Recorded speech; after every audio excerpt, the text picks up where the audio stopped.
Hello, in this video I'm going to show you how to solve exponential equations.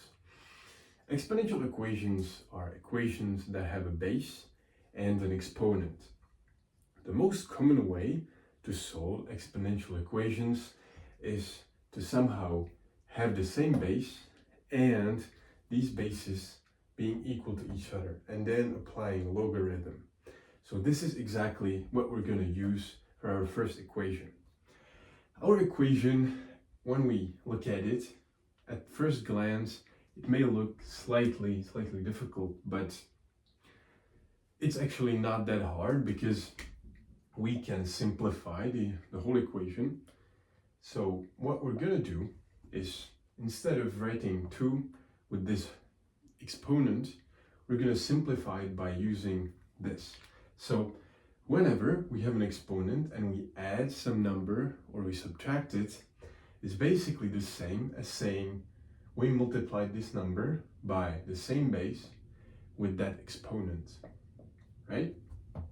So 2 with the exponent 3x minus 1 is as writing 2 to the power of 3x minus 2 with the exponent minus 1 times 4, and this is equal to 8x plus 1. Now, 8x plus 1 can be written in a different way. So, the number one thing to do with exponential functions is to have the same base. We already know that.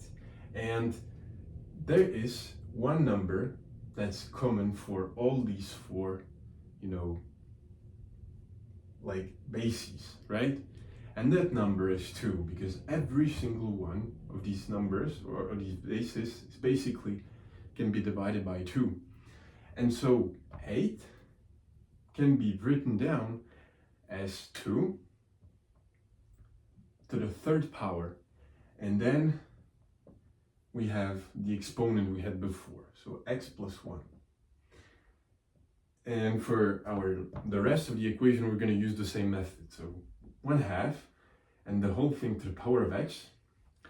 This is basically, we know that fractions, whenever we have a fraction, it's basically just having the number, but to a negative power, right? And because it's only 1/2, it's the same as saying 2 to the power of minus 1. And the whole thing with the exponent x. And now we simply do some multiplications. So 2 to the power of 3x, that's fairly intuitive. And now this is basically saying 1/2 times 4. 1/2 times 4, that is going to be 2. So it's 2 to the power of 3x times 2. Also 2 is the same as saying 2 to the first power. We can write it down like this. And now to get the same amount as before, we have to multiply 3 by the whole exponent. So we get 2, and 3 times x is going to give us 3x, and 3 times 1 is going to give us 1. So 3 times 1 is going to give us 3, of course. So 3x plus 3 multiplied by, and 2 to the power of minus x, because we multiply minus 1 times x. And we are almost where we want to be. However, we always need only one base. So it's one base is equal to the same base, right? But it's only one base on each side. So we have to put these bases together. So whenever we multiply bases, it's the same. If we have the same base, it's just like adding them together. So it's the same as saying 2 to the power of 3x plus 1. And for the right side, it's exactly the same. So 2, and the exponent is going to be 3x plus 3 minus x. And this is exactly what we wanted, right? We have a base, and the same base is equal to the same base. And now, to solve this, we have to get rid of that base. And to get rid of the base, we use a function, and that function is named the logarithm. Now, for now, I'm not going to explain what a logarithm is in a very detailed manner, but let's say that it basically, for now, it just gets rid of the base. It's the inverse function of an exponential. So whenever we're using the logarithm of the base, we do not have the base anymore. So what we get is 3x plus 1, that's equal to 3x plus 3 minus x. And this is just a simple linear equation. So minus 3x, 1 is equal to 3 minus x, and x is equal to 2. The second equation we're going to do today is this one. Now, compared to the one before, we have one big difference, and that difference is that we do not have the same base everywhere. Because yes, we do have 4 to the power of 2x and 4 to the power of x, but we cannot get 6 or 8 with the number 4.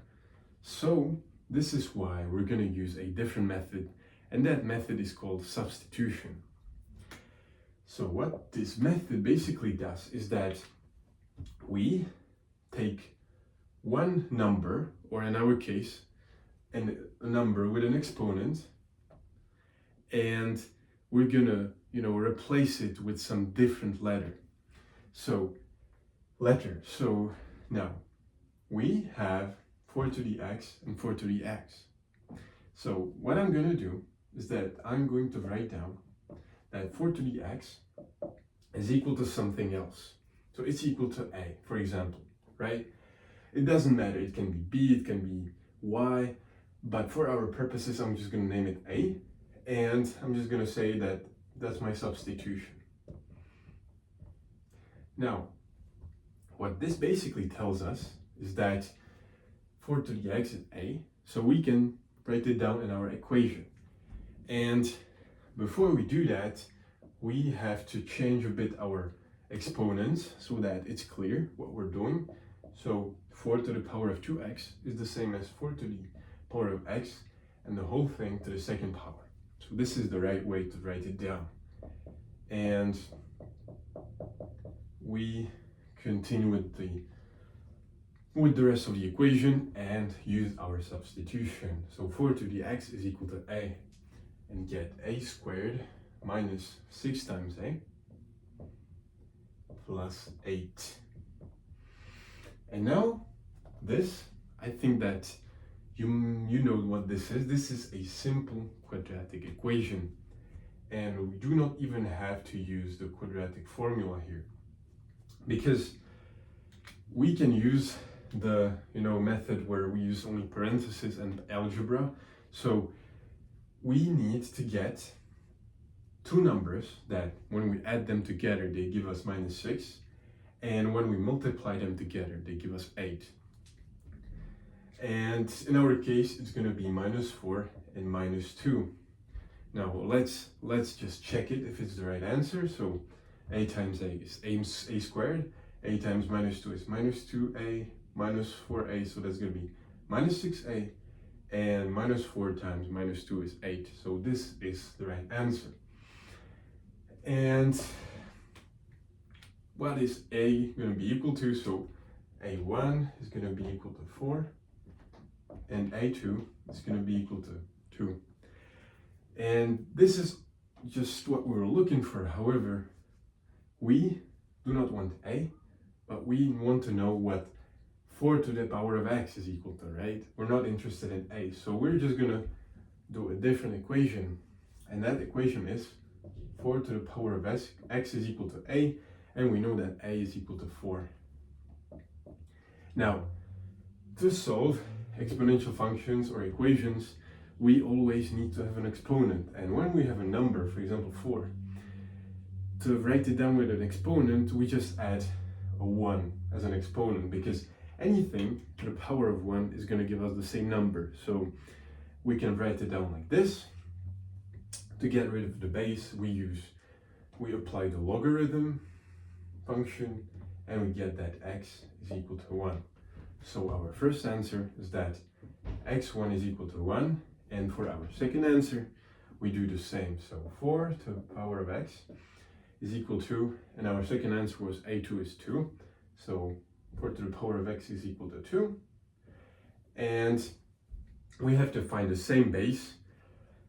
So the base in our case is going to be 2, because we can rewrite 4 as 2 to the power of 2, and the whole thing with the exponent x, like this. So 2 to the power of 2 with the exponent x.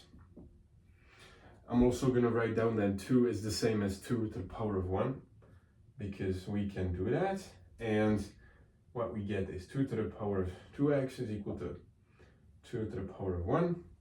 And so, once again, we apply our function, the logarithm. This time it's not going to be the same base. This time our base is 2. So, logarithm of 2, and we get that 2x is equal to 1. And so x is going to be equal to 1/2